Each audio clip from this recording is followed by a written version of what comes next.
There we go. Welcome, Saffron. It's always such a pleasure to hang out with you. And we're kind of kicking it off now. Every 2 weeks, it's you and me for 20 minutes. How are you? Yeah, it's so nice. It's lovely. It's lovely to have this sort of ritual or ping, the stake in the ground, It's That's lovely. it. Yes. Yeah. And our theme in the Wisdom Seekers this month is self love. I kind of feel every time I say it, I feel like it's been overused completely.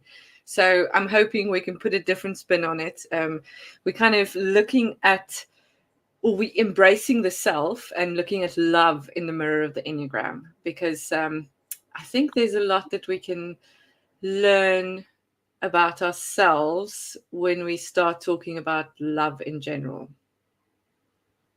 Yes, I think that's true. I think that love does teach us about ourselves. Yeah, yeah. Yeah. And it's an interesting concept. I must have known, but maybe I didn't. But we also started this moon to moon self love odyssey with Diana Grant on Sunday, which was the new moon. And we're doing this mirror work. She's kind of put a different spin on it, the Louise Hayes Mm. kind of thing. But now she's got us doing the mirror work and then asking ourselves, what do you need? Kind of, what do you need to feel loved? Which is intense to Yeah. yeah, to put it mildly. No, look, I mean, I since I'm able to speak freely because it's after hours and I'm not in a corporate. Yeah.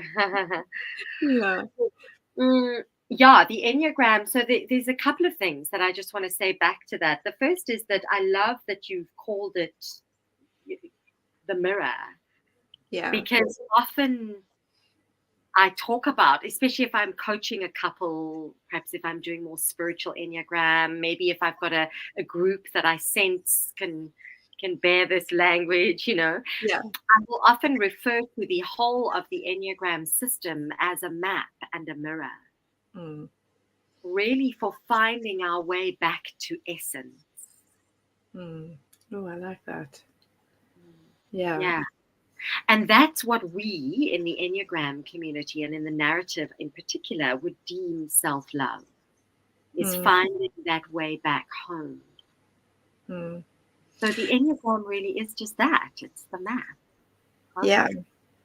Yeah. And even the mirror is so, like, it's there already. You don't need to change anything. You just need to see. You need to connect.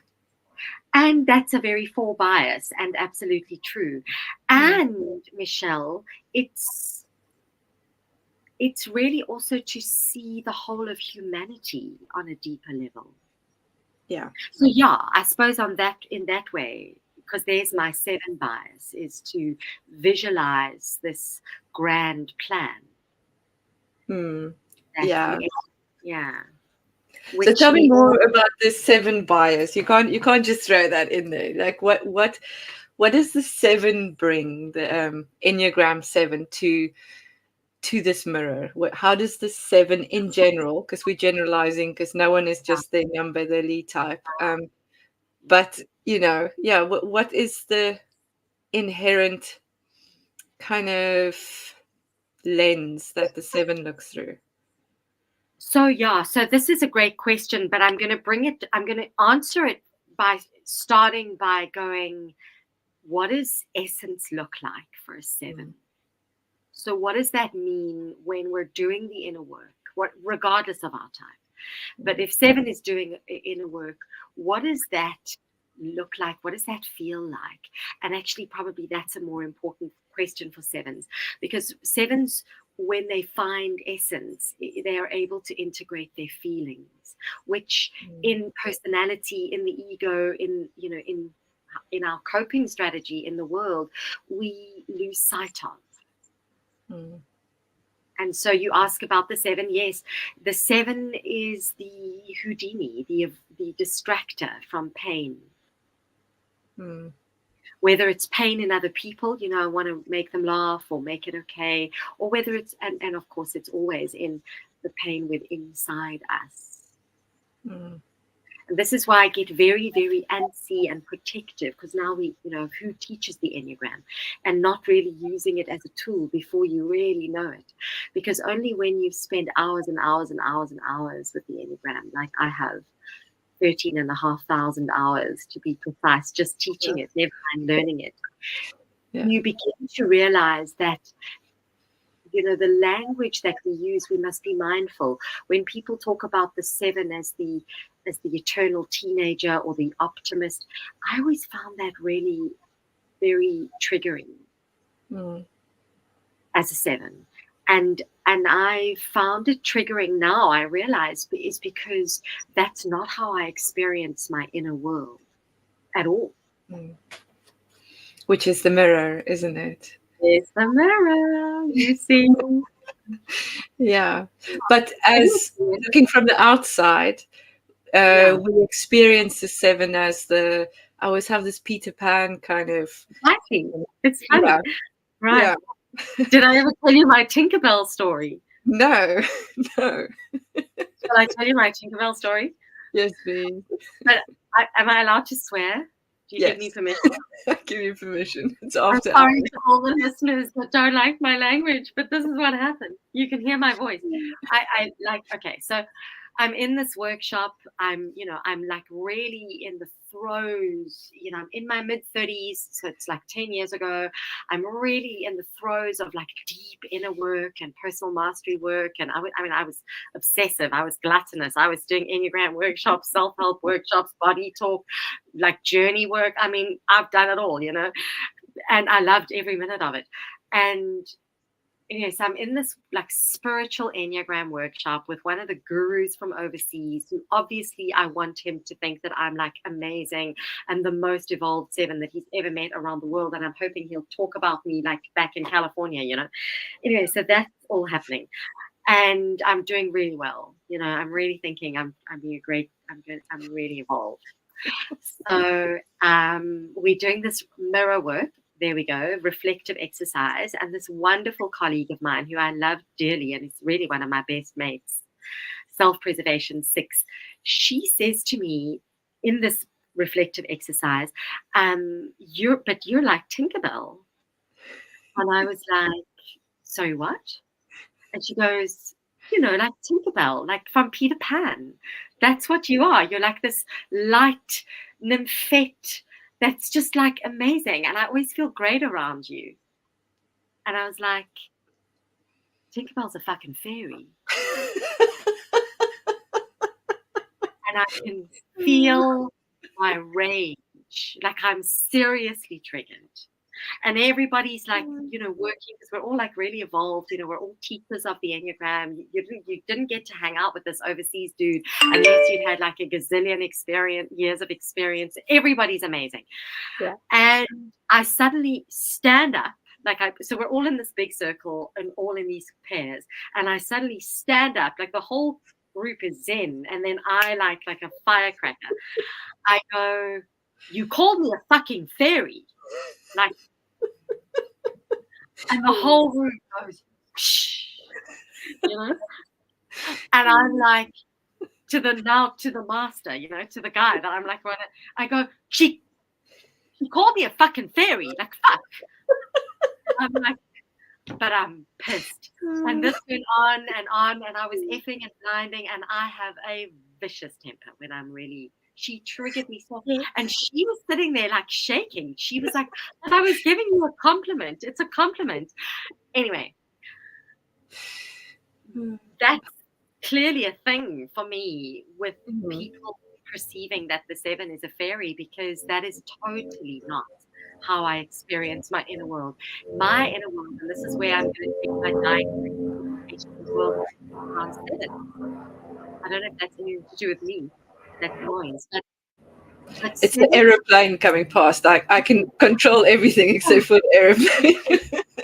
Well, you know what? We do compete with the whole world as 7. Yeah. So, yeah, I mean, that's part of our problem, actually. It's really interesting that the aeroplane, there's a mirror. Yeah. One of the things for sevens is the frustration that we experience around feeling really misunderstood. Interesting. Because the 7 is also a head type. Yeah. So there's a lot going on in the internal kind of, A lot. yeah, figuring that out. Yeah. Totally. So we present, and we as sevens must take responsibility for this. We present as this kind of happy-go-lucky, up for anything, always, lacquer, easy peasy to be around. They chilled. I can absolutely tell you that there are certain things in my life that are a total non-negotiable. I am completely unrelaxed about them, and you will never find me as a good time girl. Actually, my internal world is that, so this is the deal, right? This is what I hope people listening are learning. The deal is that actually there's a lot of fear and panic around who on earth can I trust? Who can I rely on? And if you think that in all my smiley-faced charm and that I fucking trust you, don't ever think I'm fucking Tinkerbell, baby. Yeah. Because I can honestly say, and I've got many stories if you've got all night, which I'm not going to talk about, that will demonstrate just how vicious I can be when you mess with me, or anything that I perceive to be a threat to my emotional safety. Protecting yourself, not because you don't trust the other person, but because you feel vulnerable. Completely. And what we do is we smoke screen with smoke and mirrors. We create this mirror, this smoke of charm and delight and funny girl and happy guy, and then people find us delightful.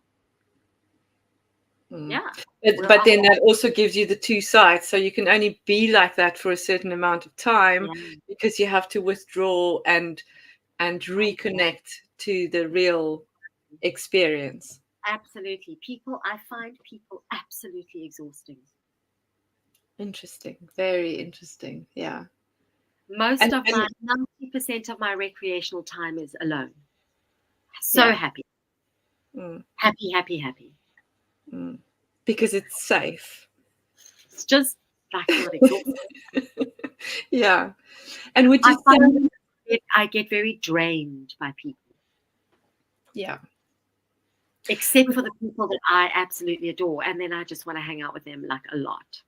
Yeah. Because you trust them. And I just find them inspiring and delicious, and I find them interesting. If you don't mentally stimulate a 7, you're not going to capture their attention at all. Yeah. That's why I'm single, because I'm looking for a man who's going to keep me mentally interested. Yeah. Yeah. And would you say for most of the head types, so you have the 5, 6, 7, that could be the case, that the inner world is so different than the outer? Yeah, for sure. Without a doubt. 5s, you want strength, somebody that you can really lean on in tough times. You get yourself a 5. Yeah. Yeah. They are rock solid. Yeah. Yeah. Do you know what my dream guy is? No, tell me.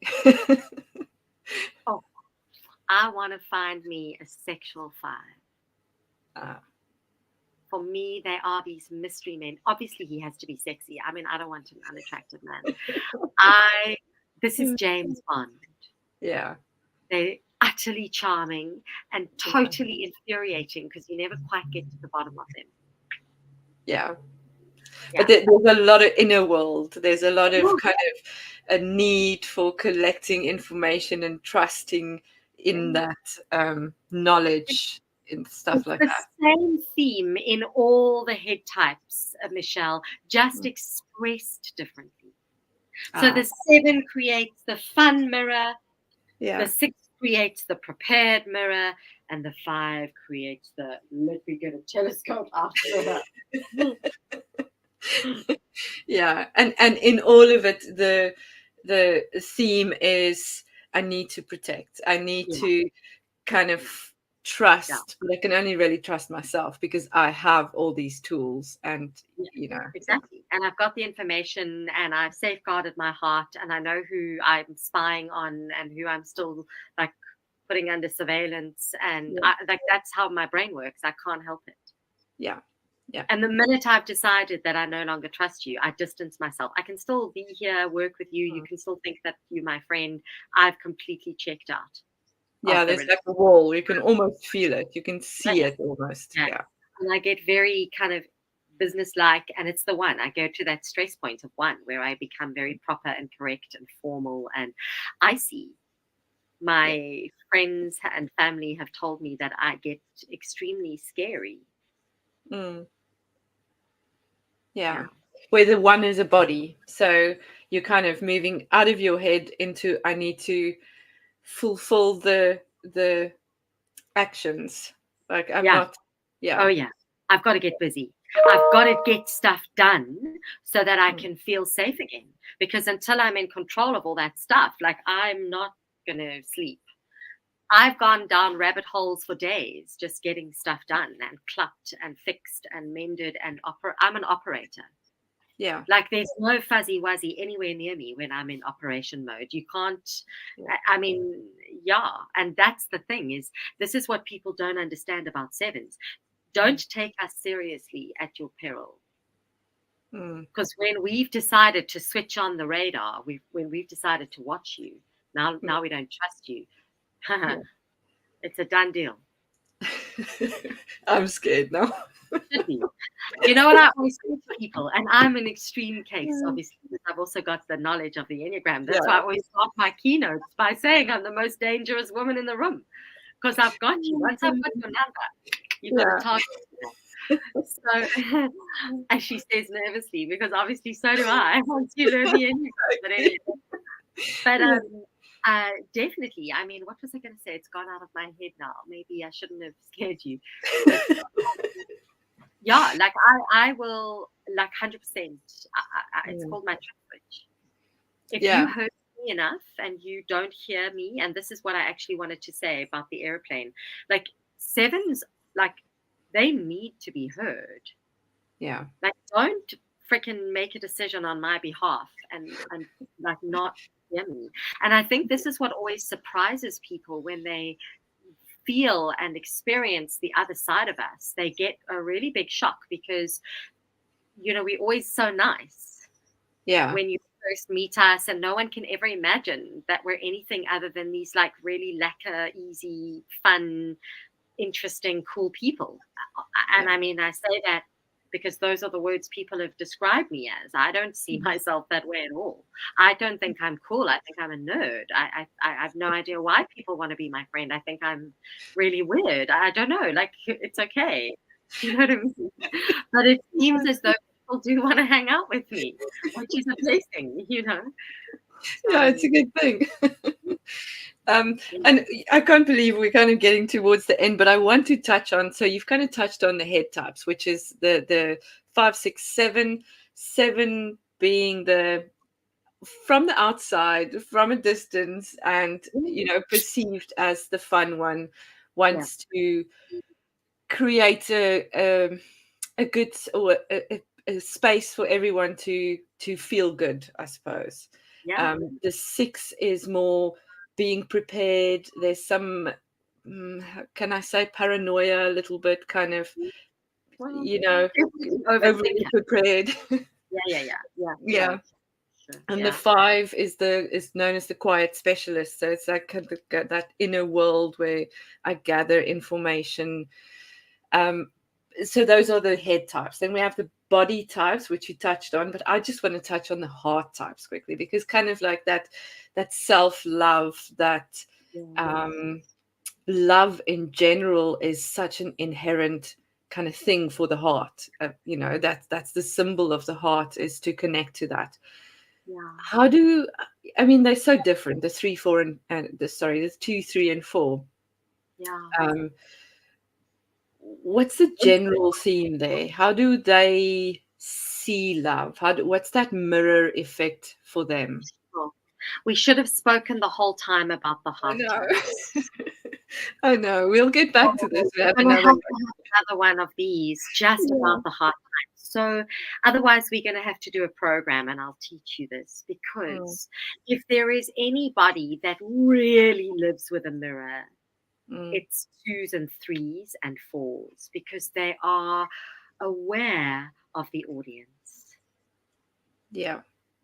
And the audience creates smoke and mirrors that are always changing, because the audience is always changing. And so of all the people in the world, they're the ones that are like, who am I? Woo, what are you mirroring? Oh my gosh, I didn't even know it was a mirror and not who I am. Oh my God. Oh my gosh, I don't know if it's, oh really? So they are, wow. Yeah. And obviously played out slightly differently. So the 4 is what we call the anti-hero to the audience. You are the problem children. You look for it. Yeah. And you love that word too. You look for attention by being a problem, being interesting, by being different. And when I say a problem, I mean I love a problem child. I always used to say, give me the stuff. I want them. They're the most interesting. Yeah. I give it a compliment, you know.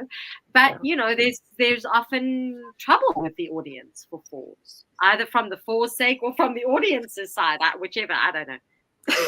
Well, there's often a kind of, I don't want to be, controlled by the audience, and who is the audience? I don't need an audience. I am, so it's a constant. I am the audience, and so I mean, we could have so much fun talking about how 4s and what they mirror for humanity. Let me bring it back into the general space.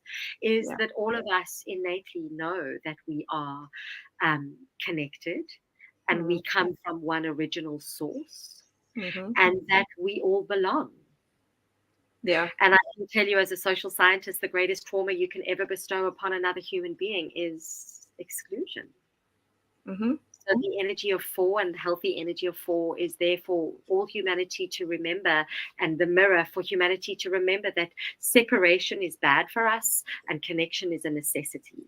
So that's the gift of the 4, if I just bring it back into the mirror. Yeah. Yeah. The gift of the 3, if I may, in terms of the mirror, and this is again in the personality, this is what's lost sight of in the ego, which is why these people then become addicted to this, but in a healthy way. The gift, the mirror, the reflection, if you like, from the audience for the 3 is that we are all loved and worthy of love. And see, there's a lot of seeing. Yeah. And seen to be beautiful and the best and good at stuff and competent and caring and loving and belonging and worthy. That's the big word for 3. Belonging is the word for 4s. Worthy is the word for 3s. You are worthy of being seen. Not, listen to this, not for what you do, but for who you are.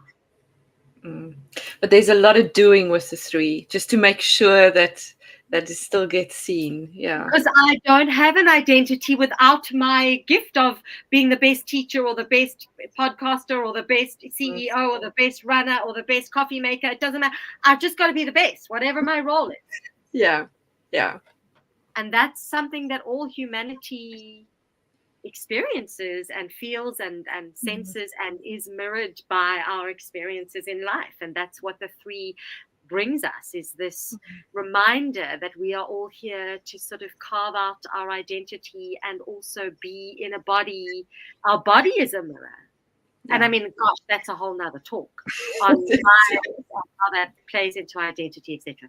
And then the 2, sorry, if I can just end this by talking a little bit about the 2, the audience is a big mirror, and also the 2 for humanity is the mirror around that line between being kind and compassionate and then being taken advantage of. Yeah, there's such a softness about the 2. But inside there's steel. I wouldn't mess with a 2 if my life depended on it. If you hurt a 2 enough, man, you're going to get the most vengeful kick up the ass you've ever experienced. Don't believe a word of that sweet smile. They sweet talk you, but woo! They've got hate in them, remember? Yeah.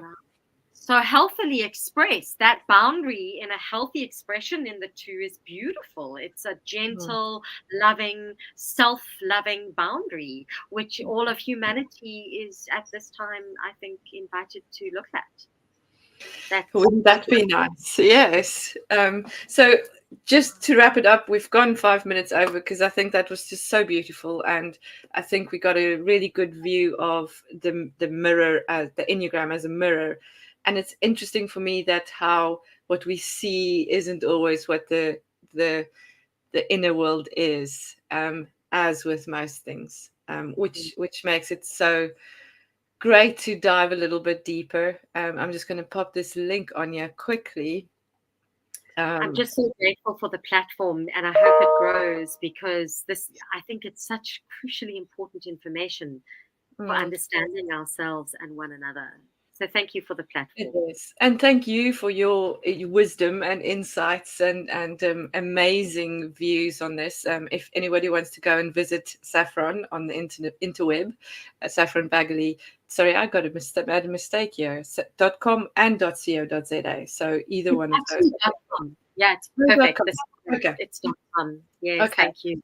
Yeah. And if you want to follow a little bit more about what we do, Saffron's beautiful introduction to the Enneagram course is on the Wisdom Tree. You can go to Instinctive Living. There's all our next episodes coming on. We're doing 9 of them, as Enneagram is 9. And we're kind of looking at it through the lenses of the Wisdom Seeker Society's themes for every month. And we will see you in 2 weeks' time, same place. Thank you. Same time, same place. I look forward to it. Thank you. Thanks, everyone. Bye-bye.